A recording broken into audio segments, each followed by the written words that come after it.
হাসিনার বাঁচার পথ রুদ্ধ, গণহত্যার অন্ধকার সত্য। ২৪শে জুলাই থেকে ২৫শে জুলাই, এক বছর পার হলেও ৩৬শে জুলাইয়ের সেই বিভীষিকা এখনও তাজা ক্ষতের মতো জ্বলছে। হাজারো লাশ, অসংখ্য আহত, আর এক নৃশংস শাসকের রক্তাক্ত নির্দেশে স্তব্ধ হয়েছিল বাংলাদেশ। জাতিসংঘের মানবাধিকার বিষয়ক হাইকমিশনারের তদন্তে প্রমাণিত ২০২৪ সালের জুলাই-আগস্টে নিরাপত্তা বাহিনীর গুলিতে নিহত হয়েছিল প্রায় ১,৪০০ জন। নিহতের মধ্যে ১২ থেকে ১৩% ছিল শিশু। শুধু তাই নয়, ১১,৭০০ জন মানুষকে নির্বিচারে আটক করা হয়। এসব অভিযান পরিচালনা করেছিল বিজিবি, র্যাব, পুলিশ ও গোয়েন্দা সংস্থাগুলো, সরাসরি শেখ হাসিনার নির্দেশে।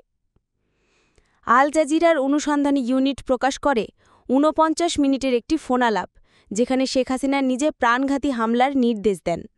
ওরা মারবে, যেখানে পাবে সেখানে গুলি করবে। এখন লেটার লেভেল ব্যবহার করবে, যেখানে পাবে সেটা গুলি করবে। এমনকি হেলিকপ্টার থেকে গুলি চালানোর পরিকল্পনার কথাও স্বীকার করেন তিনি, যার কোডনেম ছিল অপারেশন ক্লিন ডাউন। রংপুরের ছাত্র আবু সাঈদের হত্যাকাণ্ড ধামাচাপা দিতে হাসিনার ঘনিষ্ঠরা ময়নাতন্ত্র রিপোর্ট পরিবর্তনের চেষ্টা করে। ডাক্তার রাজিবুল ইসলাম আল জাজিরাকে জানান, আমাকে ৫ বার রিপোর্ট লিখতে হয়েছে, পুলিশের মন মতো না হলে ফেরত পাঠানো হতো।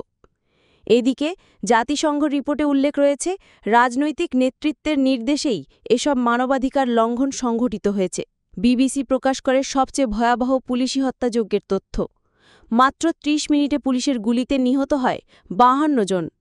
মিরাজ হোসেন নিজের মৃত্যুর শেষ মুহূর্ত পর্যন্ত ভিডিও করে রেখে যান, যা অকাট্য প্রমাণ হিসেবে ব্যবহৃত হবে আসন্ন বিচারে। জাতিসংঘ, আল জাজিরা ও বিবিসির অনুসন্ধান প্রমাণ করেছে, শেখ হাসিনার শাসনে সংঘটিত গণহত্যা কোনোভাবেই অস্বীকারযোগ্য নয়।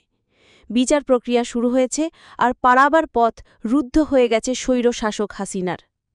হাজারো শহীদের পরিবার, চোখ হারানো, পঙ্গুত্ব বরণকারী, অর্ধলক্ষ আহত, আর বাংলাদেশের নির্যাতিত মজলুম জনতা অপেক্ষা করছে ন্যায়ের পক্ষে বিজয় দেখতে।